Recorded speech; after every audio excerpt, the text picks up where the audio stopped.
Oke, bismillahirrahmanirrahim. Assalamualaikum warahmatullahi wabarakatuh. Waalaikumsalam. Asyhadu an la ilaha illallah wa asyhadu anna Muhammadar Rasulullah.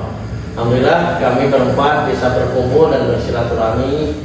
Bukan hanya sebatas kumpul teman-teman, tapi kita akan membahas membedah tentang filsafat pendidikan Islam dengan tema pengembangan soft skill pendidik. Dosen pengampun itu Dr. Marfuat.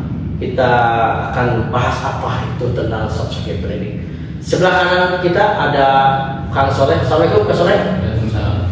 Nih, sebelah kanan dekat saya, alhamdulillah Kang Tegar. Gimana Kang Tegar? Alhamdulillah. Sebelah kiri ada Kang Yeta. Assalamualaikum Kang Yeta. Waalaikumsalam. Oke, kita akan bahas dan kupas tuntas tentang pengembangan soft skill pendidik. Nih, saya mau nanya tentang pengertian dan pentingnya, tapi ada beberapa yang saya akan sampaikan sebagai mukadimah. Dalam dunia pendidikan, peran pendidik tidak hanya sebagai pengajar, tetapi juga sebagai pembimbing, motivator, dan teladan bagi siswa.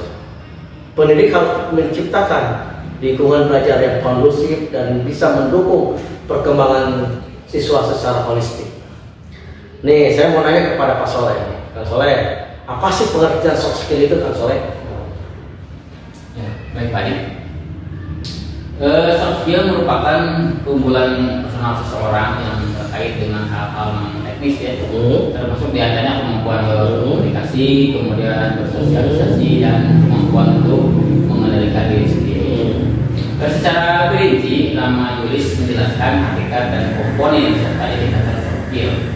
Soft skill adalah suatu kemampuan yang bersifat afektif yang dimiliki seseorang. Selain kemampuannya atas penguasaan teknis formal intelektual suatu bidang ilmu yang memudahkan seorang untuk dapat diterima di lingkungan hidupnya ya, dan di lingkungan kerjanya. Soft skill berpengaruh kuat terhadap kesuksesan seseorang dan memperkuat kebutuhan pribadi yang seimbang ya. Kemudian dari segi hard skill, secara singkat dapat disimpulkan bahwa soft skill adalah kemampuan yang dimiliki seseorang yang tidak bersifat kognitif tetapi lebih bersifat afektif yang memudahkan seseorang untuk mengerti kondisi psikologis diri sendiri, yaitu mengatur ucapan dan pikiran dan sikap serta perbuatan yang sesuai dengan norma masyarakat, berkomunikasi dan berinteraksi dengan lingkungannya.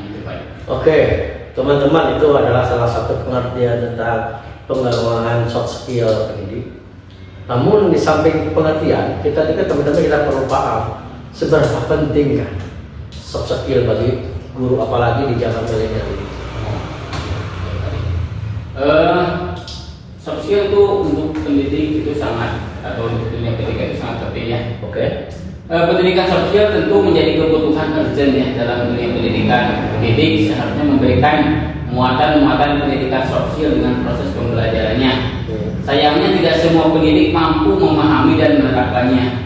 Pentingnya penerapan pendidikan soft skill idealnya bukan saja hanya untuk anak didik saja, tetapi bagi pendidik. Kemudian kalau kita lihat ya tentang pendidikan soft skill, yaitu pendidikan yang bertumpuan pada pembinaan mentalitas, stabilitas mentalnya, dewasa, bijaksana, berwibawa, berakhlak mulia, menjadi teladan bagi peserta didik dan peka terhadap realitas lingkungannya. Kalau dilihat dari segi ini Pak Dia, komponen kepribadian seorang pendidik itu sudah diurai ya, terutama yang relevan dengan interpersonal skill. Maka indikator kompetensi tersebut adalah yang satu itu bertindak sesuai dengan norma agama ya. Jadi seorang pendidik itu harus bertindak sesuai dengan norma agama, kemudian sosial, budaya, nasional dan yang ada di Indonesia ya. Kemudian yang kedua, menampilkan diri sebagai pribadi yang jujur, berakhlak mulia dan teladan bagi peserta didik dan masyarakat. Kemudian yang ketiga, menampilkan diri sebagai pribadi yang mantap, stabil, dewasa, arif dan berwibawa. Kemudian yang keempat, menunjukkan etos kerja ya, etos kerja, tanggung jawab yang tinggi, rasa percaya diri dan rasa bangga menjadi pendidik. Kemudian yang kelima, mampu menjunjung tinggi kode etik profesi guru. Itu dia kalau lihat dari segi dunia pendidikan. Tapi kalau lihat dari segi kompetensi sosial guru ya, yang relevan dengan interpersonal skill adalah yang Contoh itu bersikap inklusif, bertindak objektif sesuai dengan tetap tidak diskriminatif terhadap peserta didik, teman sejawat dan lingkungan sekitar. Kemudian mampu berkomunikasi secara efektif, empatik dan santun dengan sesama pendidik, tenaga pendidikan, orang tua dan masyarakat. Jadi komunikasinya bisa santun, gitu. Seorang guru itu harus mencerminkan seperti itu. Public speaking lebih bagus lah ya, dan terarah ya. Kemudian mampu beradaptasi di tempat kerja, jadi mampu beradaptasi di seluruh wilayah Republik Indonesia yang menjadi keragaman sosial budaya, jadi mampu beradaptasi. Berbeda-beda, bersuku-suku, tapi tetap dalam koridor soft skill-nya tetap dijaga. Mampu beradaptasi, mampu bergaul dengan baik. Sesuai lah ya.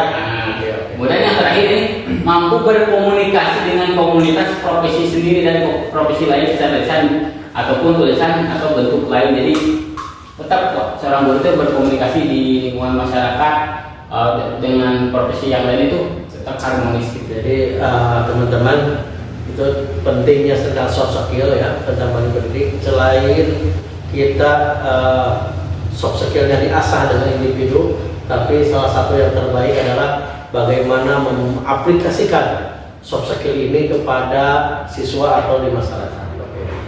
Oke. Nah, ini tak kalah penting lagi nih. Apa sih faktor-faktor tentang soft skill pendidik yang akan dibahas oleh Kang Tegar? Silakan ya. Terima kasih Pak Diak. Siap. Sama-sama. Sebenarnya kalau untuk faktor apa ya yang mempengaruhi tentang soft skill tadi sebenarnya sudah dibahas oleh Pak Soleh. Iya. Cuman mungkin lebih saya jabarkan. Boleh. Siap. Jadi soft skill ini kenapa sangat penting ya? Karena kan tadi sudah disinggung juga bahwa ini tuh kemampuan yang efektif, yaitu yang ada dalam diri kita. Oke. Yang tadi yang mempengaruhi tetap apa ya tadi sudah disinggung juga tentang psikologis. Psikologis salah satunya Pak ya. Nah, ketika kita membahas tentang psikologis itu bahwasanya itu adalah kemampuan dari diri kita sendiri bertindak itu atas pemikiran. Jadi dia berpikir terus baru bertindak. Oke. Itu yang paling penting. Nah, kemudian yang kedua itu ada skill sosial. Oke. Nah, itu yang berpengaruh adalah sosial, Pak. Yang nanti akan mempengaruhi dari soft skill itu adalah kemampuan untuk bersosial. Kita ini manusia, kita harus sosial itu. Tidak bisa hidup sendiri ya. Ya, kita kan tidak bisa gitu. Kalau misalkan lahir sendiri, kita kan Lahir sendiri pasti ada tetangga. Mati pun juga sama masalah yang ada tetangga juga. Jadi kan kita haruslah bersosial itu. Itu adalah kewajiban. Kemudian yang terakhir itu adalah komunikasi. Kalau misalkan ada sosial, berarti kita harus komunikasi juga dong Pak, ya kan? Nah, gimana sih komunikasi yang baik? Nah itu dilatih dari soft skill itu. Jadi pada intinya, gitu ya, ketika kita berbicara tentang soft skill, ternyata tidak hanya ada dalam dunia pendidikan. Oke. Bahwa di dunia pekerjaan, di dunia masyarakat, sosial dan lain sebagainya, gitu ya, itu harus menggunakan soft skill juga. Misalkan ini, saya misalkan usia teh masih 19 tahun. Misalkan ada yang lebih tua, misalkan di umur 25 tahun, otomatis saya harus lebih menghargai. Oke, terima kasih Kang Tegar ya. Ini ada salah satu catatan buat kita semua. Pentingnya tentang soft skill adalah attitude atau tata letak bicara kita, apalagi di masyarakat, apalagi sebagai pendidik.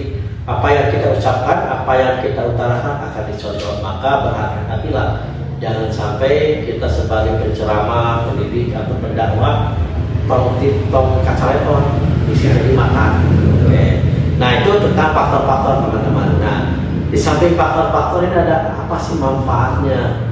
Apa manfaat pengembangan soft skill tentang pendidik yang akan dibahas oleh Kang Yeta? Gimana nih Kang Yeta? Ya, terima kasih kepada Pak Adi.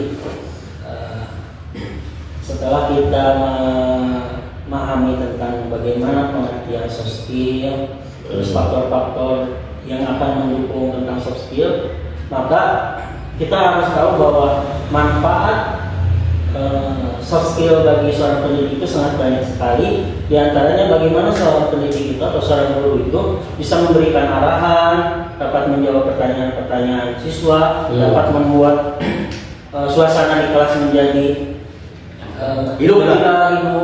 Dan lebih banyak lagi seorang pendidik itu bisa memotivasi siswanya dalam proses belajar. Ada 4 manfaat yang akan bisa didapatkan dari seorang guru atau seorang pendidik yang memiliki soft skill. Yang pertama adalah menciptakan lingkungan yang kondusif. Itu yang pertama. Itu seorang guru harus bisa menciptakan lingkungan yang belajar yang kondusif bagi peserta didiknya. Yang kedua, memperkuat hubungan dengan berbagai pihak. Seorang guru harus bisa memperkuat hubungannya dengan stakeholder, dengan para siswanya, dengan orang tua, dengan kepala sekolah, dengan guru-guru yang lainnya. Harus diciptakan itu hubungan yang baik dengan mereka. Yang ketiga, meningkatkan kemampuan adaptasi terhadap perubahan. Jadi seorang guru itu harus beradaptasi dengan perubahan. Misalkan dulu tidak ada dengan menggunakan teknologi, sekarang masuk seorang guru harus dituntut untuk menggunakan teknologi. Dan itu perubahan yang terakhir, seorang guru yang memiliki soft skill yang baik itu adalah bisa membangun karakter siswanya. Itu mungkin 4 hal manfaat bagi seorang pendidik jika memiliki soft skill yang baik. Oke, terima kasih Pak Yarta. Itu teman-teman tentang manfaat. Jadi makin menambah nih buat saya pribadi tentang khasanah soft skill itu sangat penting, apalagi sebagai pendidik, baik itu guru atau pendakwah ataupun tokoh masyarakat. Karena kebanyakan di kita itu banyak sekali retorika bahasa tapi tidak tertata rapi, atau bisa jadi tidak tersusun, malahan menjadi kesan bahasa itu menjadi seenaknya wae. Oke. Mungkin itu teman-teman tentang pengertian, tentang manfaat dan faktor-faktor tentang pengembangan soft skill pendidik.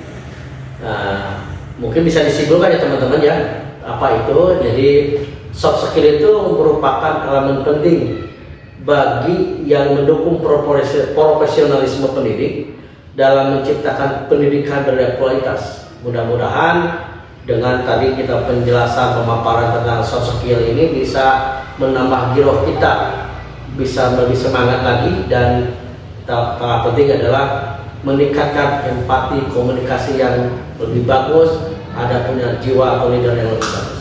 Itu saja teman-teman, terima kasih telah hadir di podcast kita. Buat teman-teman jangan pernah lupa like, subscribe ya, dan komen. Jangan dipotong-potong filmnya ya. Insya Allah kita akan ada sesi lain. Oke, wassalamualaikum warahmatullahi wabarakatuh. Waalaikumsalam.